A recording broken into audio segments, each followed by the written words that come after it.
दीप, आज की wealth creation pick है यूनाइटेड स्पिरिट्स या फिर मैकडॉवेल। यहाँ पर खरीदारी करने की राय है आपके लिए, और क्यों है वो मैं आपको बता दूं।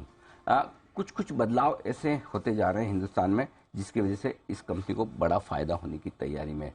पहला तो सरकार की जो पॉलिसी है वो इस स्टॉक को लेकर काफी तेजी से बदल रही है, क्योंकि अब तक सरकार ने पूरी तरह से लीकर सेक्टर को कंट्रोल में किया हुआ था, अब धीमे धीमे ओपन अप हो रहा है। और न सिर्फ हिंदुस्तान में, आप देख रहे हैं अब धीरे धीरे सरकार ये समझ रही कि विदेशियों की तरह लीकर यहाँ पर भी एफएमसीजी प्रोडक्ट होगा, राइट, न कि आपके, हाँ, सो एफएमसीजी प्रोडक्ट के तौर पर ज्यादा देख रहे हैं, डिस्क्रिशनरी नहीं, ये तो रेगुलरली, क्योंकि आप देखिए ना, आप विदेशों में कहीं भी घूमने जाते करते हैं, वहाँ 7-Eleven और इस तरह के जो स्टोर्स होते हैं वहाँ पर शेल्फ में होती है, कहीं कोई लाइसेंस वगैरह की अलग से जरूरत नहीं। वो चीजें अब हिंदुस्तान में धीमे धीमे आना शुरू हो रही है, पहली चीज।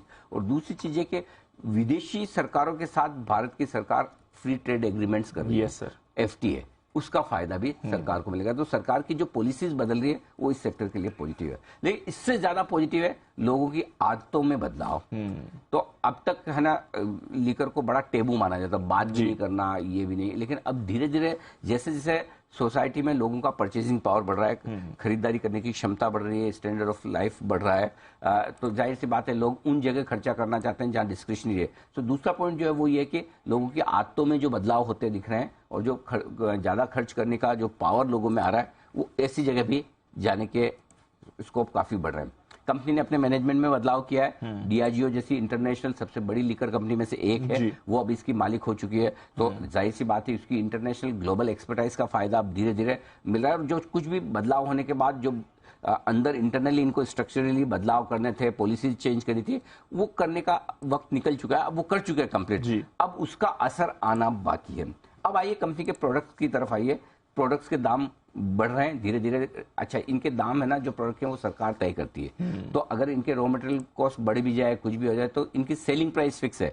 तो अब धीरे धीरे अच्छा, ये पावर राज्य सरकारों के पास है, तो हर राज्य सरकार अपने राज्य के हिसाब से प्रोडक्ट के दाम तय करती है। तो 2-3 राज्यों ने अपने धीमे धीमे प्रोडक्ट के दाम बढ़ाने शुरू कर दिए, बाकी राज्य भी करेंगे। और साथ ही कच्चे माल की जो इनकी लागत है जो बढ़ गई थी, वो भी धीरे धीरे कंट्रोल में आती हुई दिख रही, तो वो दूसरा फायदा होगा। एक तरफ रॉ मटेरियल प्राइसेस घटेगी, दूसरी तरफ प्रोडक्ट के दाम बढ़ेंगे।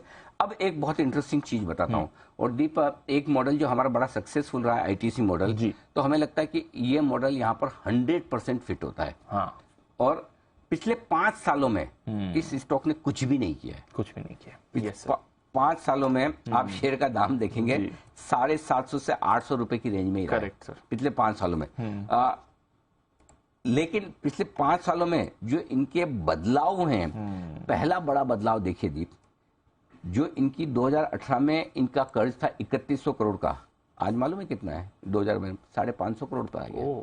तो 82% अपना कर्ज घटा दिया, बैलेंस शीट मजबूत हो गई। रेवेन्यू आप देखिए, रेवेन्यू करीबन 60% करीबन ये बढ़कर आ गया। मुनाफा अच्छा खासा बढ़कर आ गया। सो मेरे ख्याल से प्रॉफिट बढ़ गया, मुनाफा बढ़ गया, कर्ज घट गया, यानी बैलेंस शीट पहले के मुकाबले में काफी मजबूत हो चुकी है। अब ये stock ready to take off है। और हाल ही में 2021 में इनकी नई एमडी भी, हिना जी भी आई हैं, उन्होंने मैनेजमेंट में काफी कुछ जायज बात बदलाव किए, पॉलिसीज में बदलाव किए, प्रोडक्ट पोर्टफोलियो में जो चर्निंग हुई है, अब हाई मार्जिन प्रोडक्ट पर कंपनी का फोकस है। मुझे लगता है कि ये ऐसा स्टॉक है दीप जो आपको आईटीसी मोमेंट दे सकता है अगले 2-3 साल के लिए। सो 1 से 3 साल के लिए आपको निवेश करना है, ठीक है। आईटीसी ने आपको 200-225 में बहुत रुलाया, हर बार आपका इम्तिहान लेता था कि मीम्स भी बनते थे, मैं चाहता हूं इसके भी बने। लेकिन मेरा ये समझना है ये कब चलेगा कहना मुश्किल है। आपका पूरा इम्तिहान लेगा, हो सकता है जल्दी चल जाए, हो सकता है लेट जाए, लेकिन ये स्टॉक आपके पोर्टफोलियो में होना चाहिए। तो आप खरीदने के लिए 740-760 रुपए की रेंज बहुत बढ़िया है। अगर उस रेंज में मिलता है, आराम से एक्यूमुलेट कीजिए, बाजार के खराब मूड माहौल में टुकड़ों में खरीदिए। टारगेट 1000, 1250, 1500, ये 3 टारगेट। हाँ, दुगुने से कम के टारगेट तो फिर वेल्थ क्या बनी? करेक्ट सर, वो भी है ना। और सबसे बड़ी बात ये, चाहे डीएलएफ हो, चाहे हम एलएनटी हो, सारे स्टॉक जो ये हम दे रहे हैं इस प्रोसेस में, टाटा मोटर, सब में दिग्गज स्टॉक होने के बावजूद मिनिमम दुगुने होने के जहां पर स्कोप हैं, वहीं पर हम ये राय दे रहे हैं। तो आई थिंक एक ये स्टॉक है जो आपके पोर्टफोलियो में जरूर होना चाहिए, यूएसएल या फिर मैकडॉवेल।